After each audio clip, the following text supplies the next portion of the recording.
لو إبليس قدر إنه يسيطر على فكرنا وذهننا، هو قدر يسيطر على حياتنا. الآباء بدل ما يحموا ولادهم هم اللي بيدوا ولادهم فريسة سهلة لإبليس.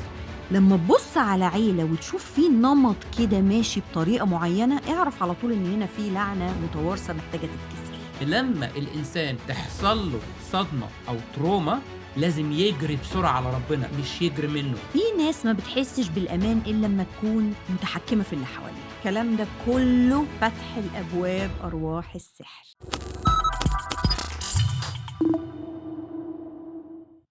أهلا بيكم في الحلقة التانية من سلسلة التحرير وسلطان المؤمن. الحلقة دي عنوانها الأبواب المفتوحة. أهلا بيك يا إنجي. أهلا بيك يا بشوي.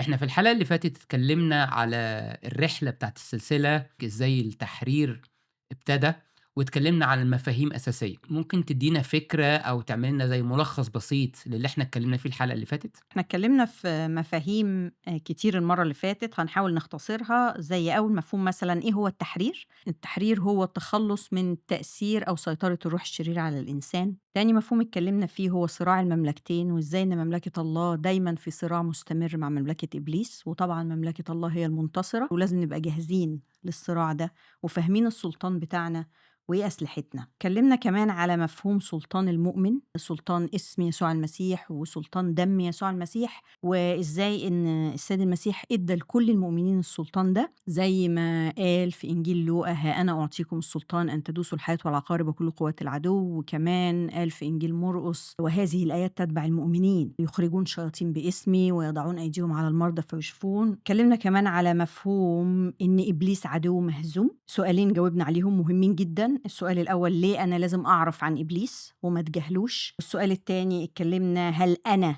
محمي لمجرد إن أنا مسيحي؟ لا، أنا مش محمي. في شروط للحماية دي، زي السلوك في النور والطاعة لوصايا ربنا، علشان نقدر نستمتع بحماية دم يسوع. قبل ما نبتدي نتكلم عن الأبواب المفتوحة، قصتين كده ممكن يفهمونا شوية إيه موضوع الحلقة وإحنا بنتكلم فيه، وليه أساسًا إحنا عايزين نعرف عن الأبواب المفتوحة. أول قصة، تخيل إن أنت قاعد في بيتك وفي واحد صاحبك راجع من السفر وجه عشان يقعد عندك، فأنت رحبت بيه، فأنت اديته نسخة من مفتاح البيت، بس أنت ابتديت تتضايق. أولًا هو طوّل في القعدة مش عاوز يمشي، وابتدى كمان يخرّب في البيت، فأنت اتضايقت جدًا، كلمته أو حاولت معاه لقيته قاعد ومش عاوز يمشي، فقُلت هاطلب البوليس. جه البوليس ابتدى يتكلم معاه ويقول له صاحب البيت مش عاوزك وأنت لازم تمشي. صاحبك راح قعد وراح مطلّع من جيبه مفتاح البيت وقال لهم صاحب البيت مدّيني المفتاح دوّة، فأنا عندي حق إن أنا أقعد في البيت لإن معايا مفتاح البيت. البوليس ساعتها هيبُص لك ويقول لك هو عنده حق، لو أنت عاوزه يمشي لازم تاخد منه الأول المفتاح، وهو لو ما رضاش يمشي إحنا هنمشّيه. أنت ساعتها عملت تصرُّف غريب جدًا، ما رضيتش تاخد المفتاح. هو ده بالضبط اللي بيحصل مع المؤمن، بتبقى في خطية مسيطرة عليه أو بيبقى في باب مفتوح، ده بيدّي للشيطان حق قانوني إن هو يقعد في البيت لمّا ما بتاخدش منه المفتاح. في خطايا الشخص ممكن يكون بيعملها ومحبوبة ليه، يعني مش عايز يبطلها. ده اللي بولس الرسول في رسالة أفسس كان بيقول ولا تعطوا إبليس مكانا. أنا لما ما باخدش المفتاح منه زي كأني بالظبط معناها إن أنا ما بتوبش عن الخطية فبديله مكان. ده اللي بولس الرسول بيتكلم عليه في إنجيل يوحنا الإصحاح 8. أجابهم يسوع: الحق الحق أقول لكم أن كل من يعمل الخطية هو عبد للخطية. القصة التانية، بيتك ليه أبواب كتير، أنت قفلت أبواب البيت كلها بس سِبت باب واحد مفتوح ونمت. صحيت تاني يوم لقيت في حاجات كتير في البيت متخرّبة، اتضايقت جدًا، رُحت جِبت ناس صلّحوا الحاجات اللي بايظة ونمت. صحيت تاني يوم لقيت نفس الموضوع، اتضايقت جدًا، جدًا. اليوم التالت، اليوم الرابع، بس أنت ما قفلتش الباب المفتوح. الإنسان الشرير أو الحرامي بيدخل تاني ويدمّر وأنت سايب له الباب مفتوح. دي الأبواب المفتوحة اللي إحنا بنتكلم عليها. طبعًا الحرامي هنا اللي هو إبليس. إنجيل يوحنا الإصحاح 10: السارق لا يأتي إلا ليسرق ويذبح ويهلك، وأما أنا فأتيت لتكون لهم حياة وليكون لهم أفضل. إبليس هنا هو ده السارق اللي أنا لما بسيب أبواب مفتوحة بيدخل منها ويسرق ويذبح ويهلك. وده الهدف بتاع الحلقة دي، أعرف إيه الأبواب اللي ممكن كانت مفتوحة في حياتي والشيطان دخل منها، وأقفل الأبواب دي كلها كمان علشان أمنع أن يدخل تاني. خلينا يا إنجي نقسم الأبواب لنوعين: الأبواب اللي فتحناها بإرادتنا، والأبواب اللي فتحناها بدون إرادتنا. تعالي نبتدي بالأبواب اللي فتحناها بإرادتنا الأول. إحنا هنبتدي بأخطر وأهم باب إحنا بنفتحه بإرادتنا اللي هو باب الذهن. لازم نعرف إن الذهن ده هو ساحة المعركة مع إبليس. لو إبليس قدر إنه يسيطر على فكرنا وذهننا هو قدر يسيطر على حياتنا. السلاح الأساسي لإبليس في صراعه مع المؤمن هو الكذب والخداع. طول ما إحنا عايشين إبليس عمال يحدف لنا في أفكار سلبية. تخيل معايا كده إن في شخص راح سوبر ماركت أو الشوبينج ومعاه ترولي بيشتري الحاجات بتاعته اللي هو محتاجها، وهو ماشي بص لقى في حد عمال يحط له ويرمي له حاجات في الترولي بتاعه. الحاجات دي مش بتاعته وهو مش عايزها. هل المفروض الشخص ده يروح عند الكاشير ويحاسب عليها؟ اكيد لا. المفروض يرجعها للشخص ده ويقول له دي مش حاجتي. انما لو راح عند الكاشير وحاسب عليها الحاجات دي بقت بتاعته خلاص، امتلكها. هو ده نفس الموضوع. دماغنا دي زي الترولي، ابليس عمال يحدف فيها حاجات. هل انا المفروض بقى هو كل ما يحدف حاجه انا اخدها واصدقها وامتلكها؟ لا طبعا.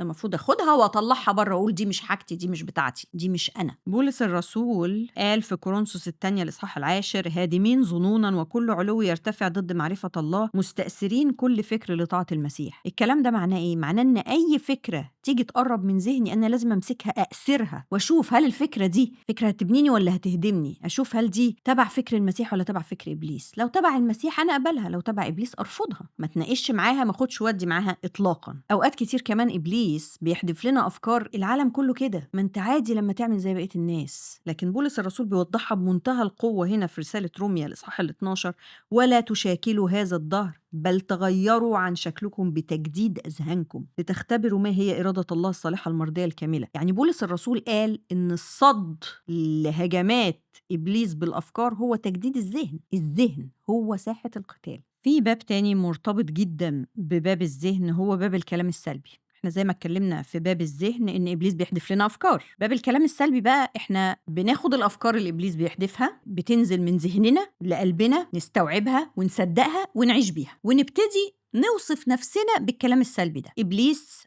حدف فكرة لشخص وقال له انت فاشل. وزي ما انت قلت قبل كده في الحلقة اللي فاتت ان ابليس كمان ما بيجيش يقول ده انت فاشل، بيخليك تقول انا فاشل لانه بيتقمص صوتك. فالشخص بيبتدي يوصف نفسه ان هو فاشل. قيس على ذلك بقى: لا اصل انا عيان على طول وصحتي على قدي، لا اصل انا حظي قليل، وهكذا. كتير جدا من الناس لما بيتحطوا في ظروف صعبة بيبتدوا يتمنوا الموت، يقولوا يا رب بقى اموت بقى واخلص، الموت اريح. كلام ده كله ابواب مفتوحة للارواح الشريرة، لان الكلمة اللي انت بتتكلمها على نفسك بتخلق واقع في حياتك. الكتاب المقدس في انجيل متى اصحاح 12 بيقول: ولكن اقول لكم ان كل كلمة بطالة يتكلم بها الناس سوف يعطون عنها حسابا يوم الدين، لأنك بكلامك تبرر وبكلامك تدان. هنا واضح جدا إزاي إن الكلام يا إما بيبني يا إما بيهد. في آية كمان في سفر الأمثال إصحاح 18 بتقول: الموت والحياة في يد اللسان. لما بنقول كلمة على حياتنا إبليس بياخدها ويعتبرك كأنك مضيت عقد معاه، بينفذه بكل شروطه بقى. اللي انت قلته على حياتك هو هينفذه. في ناس تبص تلاقيها وهي تعبانة تتكلم، وهي محبطة تتكلم كلام سلبي، وهي بتهزر بتتكلم كلام سلبي، وبيقولوا ده هزار. بس للأسف مش هينفع أبدا إن انت تكون ماضي عقد وتيجي لما يتنفذ العقد تقول أصل أنا كنت بهزر. فلازم ناخد بالنا جدا جدا من الكلام اللي بيطلع من بقنا. دايما نتكلم على حياتنا وعلى بيتنا وأولادنا كلام حياة، مش كلام موت، مش كلام سلبي. ونقف ونرفض أي كلام سلبي حد يقوله علينا. احمي نفسك باسم يسوع واحمي نفسك بدم يسوع. مش أي حد يقول أي حاجة الواحد ياخدها ويفكر فيها ويقول أيوة صحيح ده أنا كده. لا. باب تاني من الأبواب اللي بنفتحها بإرادتنا هو باب الخطية المستمر. ربنا لما خلقنا ادانا حرية إرادة كاملة، فما ينفعش أبدا إن احنا نقول إن إبليس هو اللي زقني أو إبليس هو اللي مسؤول أو إبليس هو السبب. لأ، انت عندك حرية إرادة كاملة. وده بالظبط اللي حصل مع آدم وحواء لما باختيارهم أو بإرادتهم خرجوا بره الجنة، لأنهم كلوا من شجرة معرفة الخير والشر بإرادتهم الحرة الكاملة. المشكلة هنا مش إن احنا نغلط أو ما نغلطش، لأن كلنا تحت الضعف. المشكلة إن في ناس كتير عايشة في حياة الخطية وما خدتش القرار إنها تلف ترجع علاقتها تاني بربنا. المشكلة التانية إن في بعض الناس فاهمة التوبة غلط. في ناس فاهمة التوبة إن أنا هقف وهعيط شوية وهحزن أقول له رب أنا آسف سامحني يا رب، بس جوه قلبه ما عندوش أي مانع إنه يرجع تاني ويعمل الخطية. التوبة الحقيقية معناها إن بإرادتي الحرة باختار وباقرر إن أنا مش عايز أرجع للخطية دي تاني. ممكن تقع تاني، بس أنت بتبقى كاره الخطية. الآية في سفر الأمثال إصحاح 28 بتقول: من يكتم خطاياه لا ينجح، ومن يقر بها ويتركها يرحم. الاستمرار في الخطية بدون توبة أو التوبة اللي مش حقيقية بتدي لإبليس حق قانوني، وبتكون باب مفتوح إنه يدخل ويسيطر ويتحكم فيك. الأمثلة كتير. الكذب، معظم الناس اللي عايشين حياتهم بالكذب ابتدت بكذبة صغيرة، بس الكذبة جابت كذبة عشان يغطي على الكذبة الأولانية، استمر وبقت خطية وبقت إدمان عنده. نفس الكلام المواقع الإباحية، الخطايا الجنسية، النميمة، بتبتدي الأول بتسلية وهزار في القعدة، وبعد كده بتبقى القعدات كلها نميمة. في حاجة من ضمن الحاجات المستمرة دلوقتي اللي مسيطرة على الناس، السوشيال ميديا. بتلاقي واحد ضيع ساعتين و3 و5 ساعات من اليوم، طول اليوم قاعد بيسكرول. لأن هو استمر فيها، ولمّا استمر فيها فتحت الباب لروح الإدمان، زي الكدب بالضبط نفس الكلام، كدبة ورا كدبة استمر فيها فتحت الباب لروح الكدب، فلمّا بيدخل الروح بيسيطر والشخص ما يعرفش يبطّل. في رسالة روميا الإصحاح السادس: ألستم تعلمون أن الذي تقدمون ذواتكم له عبيدا للطاعة أنتم عبيد للذي تطيعونه، إما للخطية للموت أو للطاعة للبر. الاختيار هنا اختيار الإنسان، هو اللي بيختار إذا كان يغلط أو لأ. ولو استسهل وعاش في الخطية، دي اللي بتدي مدخل لإبليس للروح الشريرة أن تدخل وتستقر. في موضوع تاني عاوز أتكلم عليه ابتدى ينتشر في المجتمعات دلوقتي، تلاقي راجل متزوج وعامل علاقة مع ست تانية، نفس الكلام ست متزوجة علاقة مع راجل تاني. الموضوع ده خطر جدا جدا، لأن دي بتفتح الباب للرباطات الشيطانية بينهم هما الاتنين.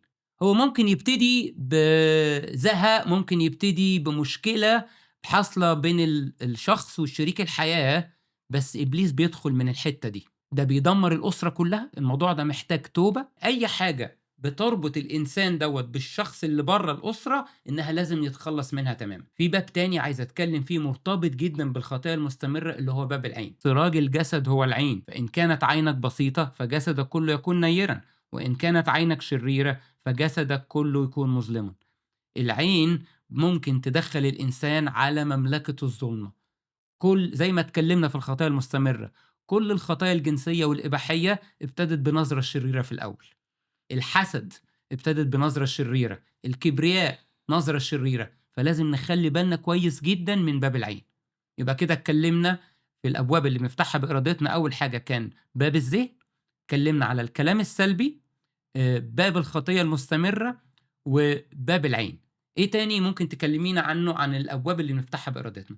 في باب مهم تاني جدًا هو الباب اللي بيتفتح لأرواح السحر. السحر هو محاولة للاتصال بقوة روحية غير ربنا. ربنا خلقنا في جوانا اشتياق علشان نتواصل معاه، بس للأسف إبليس استغل الاشتياق ده ووجهه في ناحية شريرة زي السحر. الأبواب دي بتتفتح لأرواح السحر، يعني بتتفتح عن طريق كذا حاجة. أول حاجة ممارسة السحر نفسه، وممارسات السحر دي فيها أنواع، زي مثلًا العرافة دي معناها إيه؟ معناها إن إحنا بنحاول نعرف المستقبل من مصدر بعيد خالص عن السيد المسيح، زي الدجل، الودع، فتح الفنجان، الكوتشينة، الأبراج، الويجا بورد. الحاجات دي كلها بتفتح أبواب لأرواح السحر. إحنا ربنا عايزنا نسلك بالإيمان، مش إن إحنا نحاول نعرف المستقبل. لما الشخص يروح للعراف والعراف ده يبتدي يتنبأ على حياته سواء حاجات إيجابية أو سلبية ويتفق مع الكلام ده، إبليس بينفذ الكلام ده في حياة الشخص، ويبتدي بقى يخرج ويقول الله ده راجل حلو قوي، ده فاهم كويس، ده عارف في المستقبل. إنما هو ممكن تكون الحاجات الأولانية بتتحقق في حياة الإنسان ده عشان يصطاده، بس للأسف اللي بعد كده كله هيبقى سيء جدًا. لازم ناخد بالنا جدًا من المواضيع دي، نقفّل الباب ده خالص. في ناس كتير جدًا بتقول إحنا بنعمل الحاجات دي تسلية، زي اللي هي الأبراج والودع والفنجان والكوتشينة والكلام ده. ما فيش حاجة اسمها تسلية في العالم ده. إبليس مستني أي شق صغير يدخل منه. ما ينفعش نقول هزار، ما ينفعش نقول تسلية، الحاجات دي كلها فتح أرواح السحر. في حاجة تانية من الممارسات زي الرأي، في بعض الأنواع من الموسيقى الصاخبة زي اللي بيستخدمها مثلا عبدة الشيطان، الحجاب والتعاويذ. في حاجة جديدة طالعة يقول لك هات العشب ده وولع فيه وحطه كده في البيت زي البخور عشان الطاقة الإيجابية، يدي للشخص كريستالة كده ويقول له دي خليها معاك عشان هتجيب لك الحظ، اوعى تبعدها عنك. الكلام ده كله فتح الأبواب أرواح السحر. الكلام ده كله ما ينفعش، ما ينفعش في حياة المؤمن نهائي. كل ده لازم نتخلص منه. لو الحاجات دي بنعملها لازم نوقفها completely ونتوب عنها. طبعًا أنتِ عايزة تقولي إن المشكلة مش في الكريستالة أو مشكلة في العُشب، المشكلة إحنا بنستخدمها إزاي. بالضبط كده.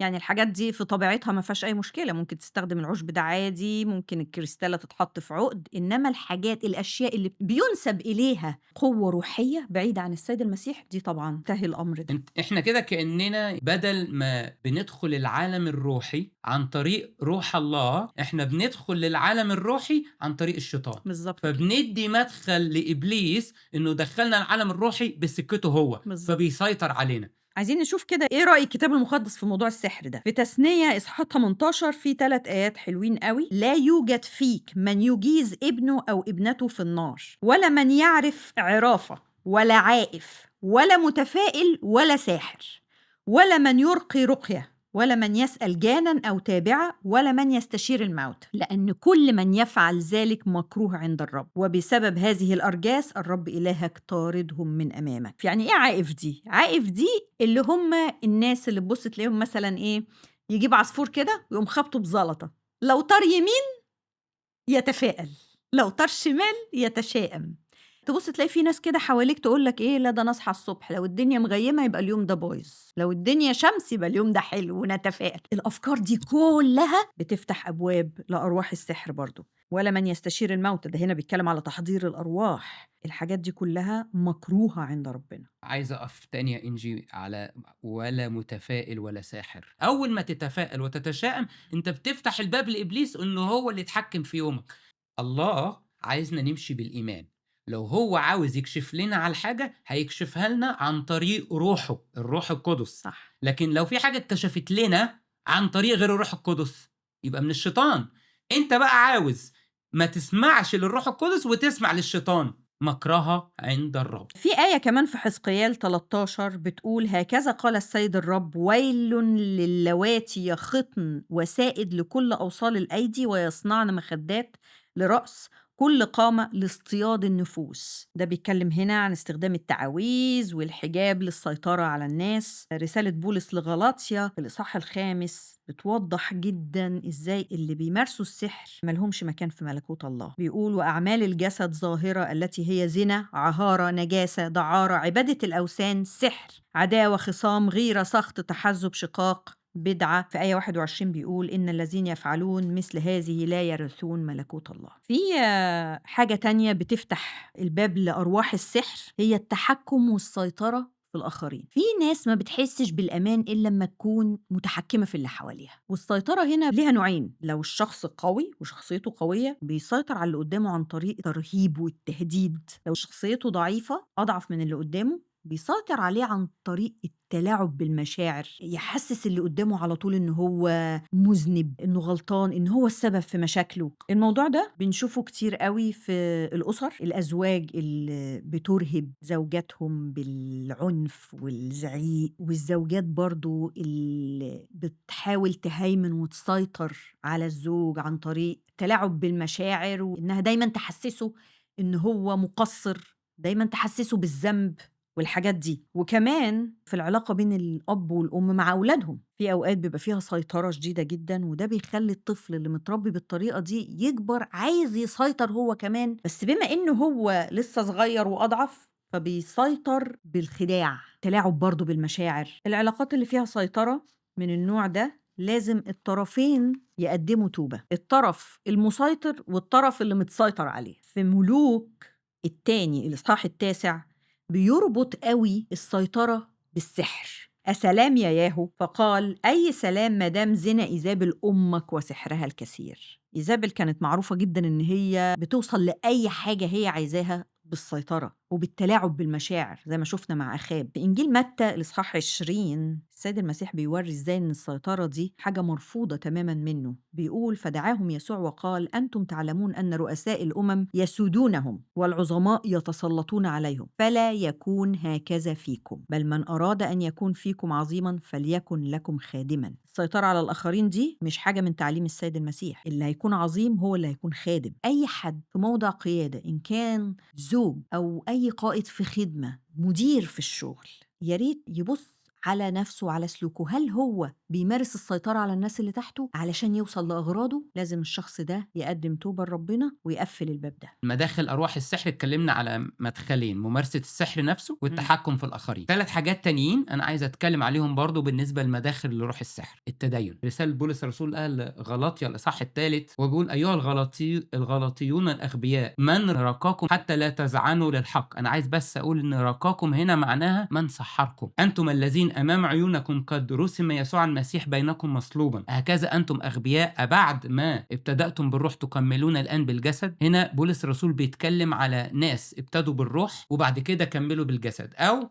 التدين الشكلي. التدين الشكلي يعني ايه؟ يعني بعيش الحياه المسيحيه علشان احافظ على منظري قدام الناس. انت لما بتصلي ليه؟ بتصلي عشان تريح ضميرك ولا عشان انت عايز تستمتع وتقضي وقت مع ربنا؟ انجيل متى: ليس كل ما يدخل الفم ينجس الانسان، بل ما يخرج من الفم هذا ما ينجس الانسان. ركز، علاقتك بربنا بتغير فيك ولا انت نفس الشخص؟ لو انت بتصوم بس بتكذب، في حاجة غلط. الموضوع مش موضوع أكل. حد كان قال مرة: دخلت مصلحة حكومية واتعاملت مع موظف واديته رشوة، فتح الدرج وخد الرشوة، فاديته شوكولاتة، قال لي: لا أنا آسف أنا صايم. مدخل تاني: العند والتذمر أو التمرد على الله، التمرد على السلطة. خلينا نشوف الآية اللي في صمويل الأول إصحاح 15: لأن التمرد كخطية العرافة والعناد كالوثن والترافيم، لأنك رفضت كلام الرب رفضك من الملك. دي كانت الآية اللي متوجهة لشاول الملك. رفضك إن حد يديك نصايح أو يصلح الغلط اللي انت فيه، عند وتمرد، تمشي من دماغك. واحد فتح الكتاب المقدس ولقى وصية ربنا واضحة وصريحة، بيلاقي لنفسه طريقة إنه ما ينفذش الوصية. باب تاني بيفتح الباب لروح السحر، بعض الطقوس الوثنية والديانات الزائفة زي مثلا اليوجا والتنويم المغناطيسي. بعض الناس يقولوا لي: ايه مشكلة اليوجا؟ اقول له: اليوجا نفس ما اتكلمنا بالظبط على الكريستالة او الخرزة، هتكلم عن اليوجا. لو انت بتمارس اليوجا كحركات بدنية ما فيهاش اي مشكلة، لكن لو بتمارس اليوجا علشان تدخل العالم الروحاني، هي دي المشكلة. زي ما انت قلتي ان ربنا حط جوانا شوق نوصل ليه، فالشيطان بيعمل ايه؟ بدل ما بندخل عالم الروح عن طريق الروح القدس، بندخل عن طريق الشيطان. في ناس تقول لك اليوجا دي إن أنا بافضّي ذهني خالص. طب ما هو أنت ذهنك الفاضي ده، ما هو ده مفتوح لمين؟ مين اللي هيستغل الذهن الفاضي؟ نفس الفكرة التنويم المغناطيسي، انت بتدي مدخل للشيطان على روحك بطريقة مباشرة وبيتحكم بقى براحته. مدخل تاني: بعض الفنون القتالية بتلاقي فيها حركة الأفعى، حركة النمر، مداخل برضو لعالم الروح. في حاجة تانية كمان: التماثيل. بعض الناس تروح معابد لبوذا وتروح تجيب تماثيل وتحطها في بيتها. الفراعنة، تماثيل الآلهة بتاعة الفراعنة. وتماثيل إلهتهم تحرقون بالنار، لا تشتهي فضة ولا ذهب مما عليها لتأخذ لك، لئلا تصاد به لأنه ركس عند الرب إلهك. نركز جدا بقى في الآية دي: ولا تدخل ركسا إلى بيتك لئلا تكون محرما مثله، تستقبحه وتكرهه لأنه محرم. فأي حاجة من الحاجات ديت لازم نتخلص منها تماما. في ناس بتروح تحضر صلاة في معابد، كل الكلام ده لو أي حد اشترك فيه لازم يتوب عنه تماما، لأنه لما اشترك في الحاجات دي ده كان برضو مدخل لروح السحر. يبقى احنا كده مداخل روح السحر اللي اتكلمنا عليها: اتكلمنا عن ممارسات السحر نفسها، السيطرة والتحكم في الآخرين، اتكلمنا عن التدين الشكلي، العند والتمرد على الله، طقوس وثنية وديانات زائفة. من ضمن الأبواب التانية اللي بنفتحها بإرادتنا لأرواح الشر باب وضع اليد. رسالة بولس الرسول لتيموثاوس الأولى الإصحاح 5: لا تضع يدا على أحد بالعجلة ولا تشترك في خطايا الآخرين، احفظ نفسك طاهرا. احنا لما بنخلي حد يصلي لنا، احنا بنخضع للإنسان دوت، وساعتها لو في روح شريرة في الإنسان ده ممكن تتنقل. فما تسمحش لأي حد أنت ما تعرفوش إن هو يصلّي لك ويحط إيده عليك. دي شوية أمثلة للأبواب اللي بنفتحها بإرادتنا للشيطان وبيدخل منها. ممكن نبتدي نتكلم في أمثلة الأبواب اللي نفتحها بدون إرادتنا للشيطان؟ من أهم الأبواب اللي بتتفتح بدون إرادة الإنسان اللعنات المتوارثة. طبعا إحنا كلنا عارفين إن السيد المسيح بموته على الصليب كسر اللعنة، بس الشخص بيفتح الباب عشان يدي إبليس مكان يمشي اللعنة دي في الأجيال بتاعته. شافت بنتها ابتدت يبقى عندها شوية تصرفات عند كده بسيطة، هي نفس التصرفات دي أنا كنت بشوفها في خالتها. ابتدت تتفق مع إبليس في فكرة، وخلاص هو مش عايز غير اتفاق. وانس الاتفاق اتعمل مضينا، هو بينفذ. البنت خلاص هي كده هتكمل، وبقت دايرة بتغذي نفسها. البنت تعنت زيادة، هي تقوم قايلها تاني ومكررها تاني، والفكرة تثبت نفس الكلام. الولد ابتدى يعني يعمل تصرفات عصبية. طبعا ما هو عصبي لابوه، امال هيطلع لمين؟ لعنة متوارثة من جيل لجيل. اوقات كتير تبص تلاقي العيلة فيها نمط متكرر. الادمان، الجد كان مدمن كحول، الاب نفس الكلام، الابن طالع نفس الطريقة. لما تبص على عيلة وتشوف فيه نمط كده ماشي بطريقة معينة، اعرف على طول ان هنا فيه لعنة متوارثة محتاجة تتكسر.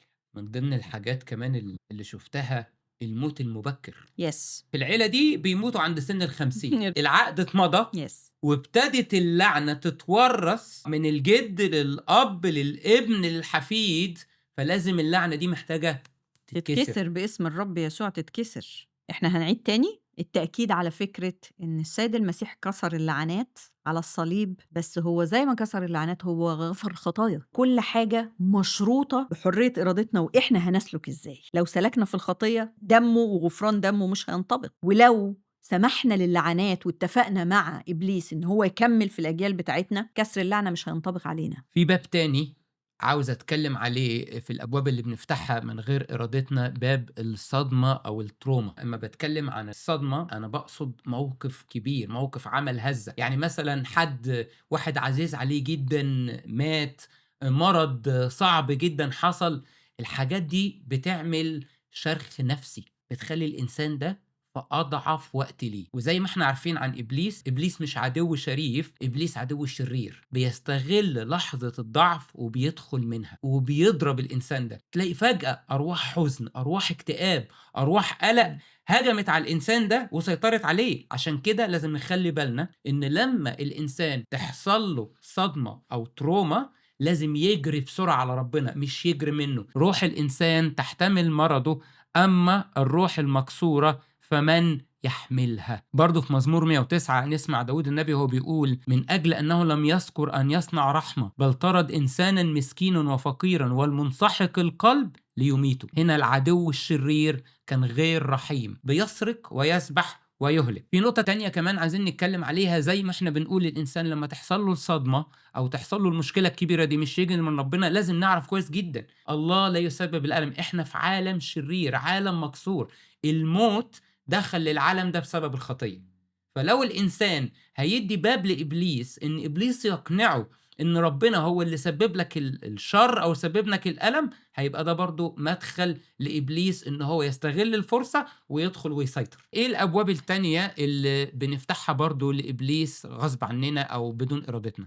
احنا اتكلمنا على الباب ده بإرادتنا اللي هو الكلام السلبي، باب الكلام السلبي. بس هنا لما هنتكلم عليه بدون إرادتنا يبقى بالكلام السلبي على مين؟ على الأطفال الغلبانين. ولد صغير راح المدرسة جميل، رجع لمامته بالشهادة، النتيجة وحشة، انت فاشل، انت غبي. الأطفال دي لما ربنا اداها للأهل، للأب والأم، اداها لهم كوكالة، وأهم وكالة هيتحاسبوا عليها قدام ربنا. بس للأسف الأهل بياخدوا العيال دول عنهم حاجة كده بتاعتهم، نعمل فيهم اللي احنا عايزينه. الطفل ده طفل صغير، هو مين حماية؟ أبوه وأمه. بس للأسف الأب والأم بيبقوا هما اللي بيفتحوا الأبواب على الطفل. الأبواب تتفتح والأرواح تدخل، على روح الفشل يدخل، روح الرفض يدخل. تبص تلاقي الطفل عاش وعارف إنه غبي، بيعلق يافطة على صدره. عاش وعارف إنه مستحيل هيقدر ينجز حاجة حقيقية في حياته. كلمة انت مالكش لازمة حطت في الطفل الشعور إن هو بلا قيمة، كائن عايش كده من غير لازمة، ملياش لازمة. أنا عاوز أتكلم يا إنجي تاني معلش على روح الرفض. إحنا مش مدركين التأثير السلبي البشع لروح الرفض. يا إما إنسان بينطوي، انعزل عن المجتمع وبييأس، ساعات بينتحر، يا إما بيتحول لإنسان عنيف غضوب متذمر. بتوصل للقتل حتى. كل ده كله بيبتدي بإيه؟ تعليق صغير، أنت مالكش لازمة، مقارنة مع أخواته. الآباء بدل ما يحموا ولادهم هم اللي بيدوا ولادهم فريسة سهلة لإبليس. لأ، والأصعب من كده، لو الأم وهي حامل كانت رافضة الجنين اللي جواها ده، سواء مش عايزة تخلف أو عايزة ولد بدل بنت مثلا، الكلام ده كله بيخلي روح الرفض يدخل للطفل وهو في بطن أمه. الطفل بيتولد بروح الرفض. تخيل إنسان عايش حياته كلها من أول نفس وجواه روح شرير بيقول له أنت مرفوض. بيسموه الغلطة. تخيلي لما طفل غلطة. تتكلم على ابنها وتقول أصل ده غلطة، أنت متوقع الشيطان هيعمل فيه إيه؟ في ستات بتتكلم كده في الحوارات العادية وبتقولها قدام ولادها، قدام الطفل ده، لا لا ده غلطة. فالطفل بيتولد بروح الرفض. الكتاب المقدس بيورينا ازاي الجنين في بطن امه بيبقى مرتبط بالاحاسيس والمشاعر بتاعت الام. لما بيتكلم على يوحنا المعمدان وهو في بطن اليصابات في انجيل لوقا بيقول لانه هوذا حين صار صوت سلامك في اذني ارتقد الجنين بابتهاج في بطني. هي لما فرحت الجنين فرح. وللاسف بسبب ان احنا مش عارفين عن استراتيجيات ابليس وبيشتغل ازاي، فاحنا بنعمل الحاجات دي عادي. ما هو ده اللي احنا اتعلمناه، ما هو ده الكلام اللي احنا بنقوله كلنا. نقول كلام على نفسنا، نقول كلام على عيالنا. الموت والحياة في يد اللسان. أنا عايز أقول كمان يا إنجي رسالة بولس الرسول لأهل كولوسي الإصحاح الثالث: أيها الآباء لا تغيظوا أولادكم لئلا يفشلوا. الأب بدل ما يبقى سبب نجاح لابنه يبقى سبب فشل لابنه. وفي انجيل مرقس الاصحاح التاسع بيقول ان كنت تستطيع شيئا فتحنن علينا واعنا. دي جزء من الموقف بتاع الاب اللي اخد ابنه علشان السيد المسيح يخرج منه شيطان. ده الأب الأمين على الاب وكالته. ده امين على وكالته، واخد ابنه للمسيح وموديه لانه هو عارف ان الحل في المسيح. الحلقة النهاردة كانت تقيلة، أبواب مفتوحة فتحناها بإرادتنا، فتحناها بدون إرادتنا. الكلام ده ممكن يكون ابتدى يقلق أو يضايق بعض الناس، بس أنا عايز أقول خبر مفرح. إحنا مش بس نقدر نتحرر بقوة وسلطان اسم يسوع المسيح، لأ، ده في كمان شفاء. إنجيل لوقا الإصحاح الرابع اللي برضه كانت جت قبل كده هوت في أشعياء الإصحاح 61: روح الرب عليا لأنه مسحني لأبشر المساكين، أرسلني لأشفي المنكسر القلوب، لأنادي للمأسورين بالإطلاق وللعمي بالبصر، وأرسل المنسحقين في الحرية. لو حسينا بالقلق، حسينا إن إحنا تعبانين، الحل عند يسوع المسيح. هو اللي بيحررنا، هو اللي بيشفي النفس المكسورة. مزمور 147: يشفي المنكسر القلوب ويجبر كسرهم. تحب تضيف ايه تاني يا انجي؟ احنا اتكلمنا على الابواب المفتوحه، فاحنا بقى عايزين نقفل الابواب. بس عايزه اقول قصه صغيره كده مهمه قوي. تخيل كده زي ما انت قلت الاول ان البيت كان فيه ابواب مفتوحه، دخل الحرامي واستخبى جوه وبيخرب. كل يوم الراجل صاحب البيت يصحى الصبح شايف الاثار الخراب اللي في البيت، بس الحرامي مستخبي. هو مش عارف فين الحرامي ومستخبي فين. طالما الحرامي لسه جوه يبقى التخريب هيفضل موجود. لازم الحرامي ده يطرد بره. احنا اتكلمنا على الابواب المفتوحه. الحلقه الجايه هنتكلم على الارواح اللي بتدخل من الابواب المفتوحه، بتشتغل ازاي، استراتيجيتها ايه، تقدر ازاي تعرف ان الروح ده موجود، عشان بعد كده لما هنكمل مع بعض في الحلقات هنطرد الارواح دي وهنقفل الابواب. الحلقة دي تمهيد للحلقة الجاية. بعدها بقى صلاة التحرير. مبسوطين جدا ان انتوا كنتوا معانا النهاردة. زي ما قلنا الحلقة اللي فاتت، حاول تتفرج على الحلقات كلها بالترتيب. لو عندك اي سؤال او اي تعليق حطه، احنا بنقرا التعليقات كلها وبنرد عليها. ودي كانت الحلقة الثانية من سلسلة التحرير وسلطان المؤمن. نشوفكم الحلقة الجاية بإذن الله على خير. سلام. سلام.